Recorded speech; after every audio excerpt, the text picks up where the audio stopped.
$146 a month. That is the repayment gap a 0.5% rate difference can create on a $600,000 loan, but only after the cost of switching has earned its way back. Before you fill in another online form, we'll use 3 checks to decide whether switching actually saves cash, whether cashing out creates a bigger problem, or whether your current loan just needs a better attack plan. We ran this on our own mortgage decisions too, and the smallest looking detail was often the one that changed the answer. A shiny rate is not a plan. It is just the first line of the plan. General information only, not personal advice. Check a licensed professional for your situation. Here is the cleaner way to think about it. A refinance is not a trophy for finding a lower rate. It is a payback test. What you save, what you spend to move, and whether the new loan still fits your real life. The RBA cash rate target was 4.35% in June 2026. That affects the backdrop, but your lender's offer, your balance, and your loan features decide whether a move works for you. Path 1 is the familiar one: switch to a cheaper home loan. It feels satisfying because the monthly number can finally move in the right direction. But the gate only opens if the saving clears the moving costs. For a straightforward variable loan switch, a working example is a $1,500 switching bill. Discharge, valuation, and legal costs are the quiet guests at the party. They always arrive, even when the rate advert looks generous. At $146 a month, that $1,500 cost is recovered in about 10 months. That is the number to circle, not because it guarantees a good loan, but because it tells you whether the saving has time to become real. When the gap is tiny, the payback clock drags. This is where the cheap option puts on a nicer jacket and walks back in as the expensive option. Ask for the costs in writing before you celebrate the headline rate. Before you move, call your current lender with your comparison in front of you. Ask what rate they can offer, what fees apply to changing products, and whether the feature you value is already available. It costs nothing to ask, and it gives every new offer a proper baseline. 2 loans can wear almost the same rate and still behave very differently in a normal month. One might make spare cash useful. Another might charge for the very flexibility you expected. Think of the rate as the price on the shelf. The rules are what turn it into a meal. Also compare what comes with the rate. An offset account, redraw access, and the freedom to make extra repayments can matter more to a household than a microscopic discount that disappears behind a package fee. Pause here. Are you changing lenders to make your household stronger, or because the new rate looks like it will make the anxiety go away? Those can be the same answer, but they are not always. There is also a practical test before any refinance looks attractive. Can you comfortably gather the paperwork and pass a fresh lending assessment? A cheaper deal is not a guaranteed transfer. Income changes, new debts, and living costs can all matter when the new lender looks at the household again. Path 2 is cashing out equity. It turns some of the value tied up in your home into a larger loan and a lump of cash. That can solve a defined problem. It can also give an ordinary spending habit a very large engine. The strongest version is usually replacing genuinely high-interest debt with cheaper home loan debt, alongside a written plan that stops the card balance coming back. The goal is not more borrowing room. It is less expensive debt. Even when cashing out helps clear expensive debt, keep the old repayment habit in view. Rolling a short problem into a long home loan can make the monthly pressure disappear while the total cost quietly follows you around for years. Redirect the old payment toward the loan instead of letting it dissolve into spending. Cashing out to invest, speculate, or simply build a savings pile is a different decision. Your house is now helping to secure that risk.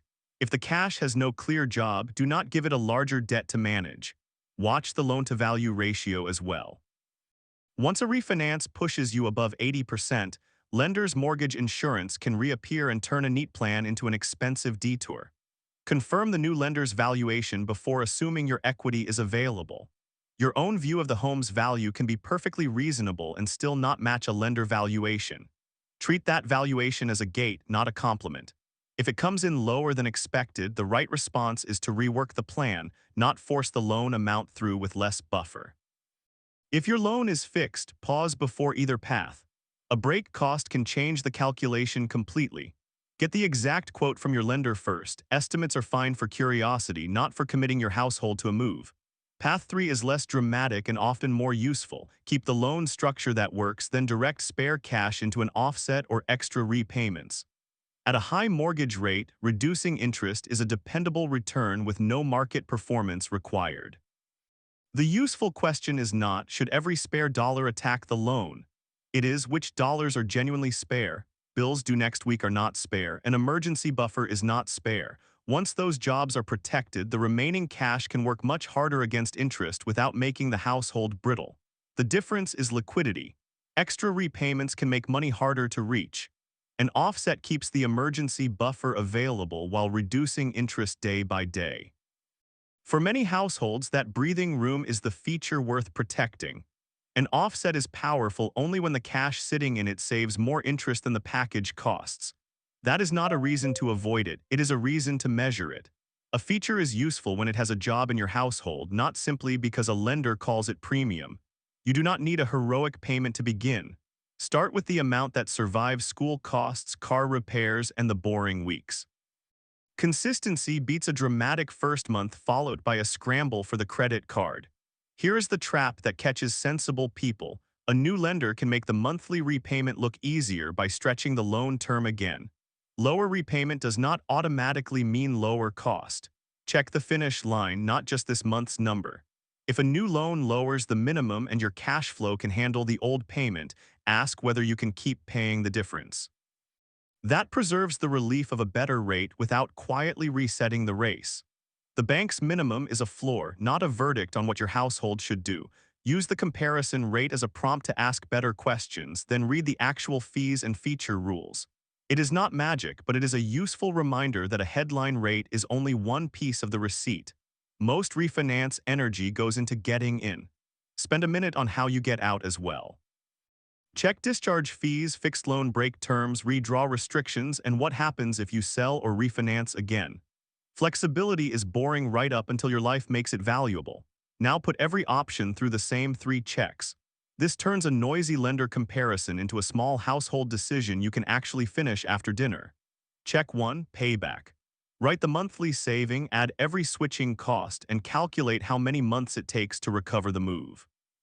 If you may sell, refinance again, or change jobs before then, the saving is not yours yet. Run one optimistic version, then a boring version. In the boring version, include the fee you hoped would be waived and assume your plans may change sooner. If the refinance only works in the optimistic column, that is not a green light. It is a useful warning before you sign anything. Check 2, features. List the things that help your actual household, not a brochure household. Include offset access, fees, redraw rules, repayment flexibility, and what happens if your plans change sooner than expected. Put real life next to that feature list. A family planning parental leave, a worker with variable income, or someone expecting a renovation may value flexibility differently from a household with stable surplus cash. There is no universally best loan. There is only the loan that behaves best when your own calendar gets messy. Check 3, purpose.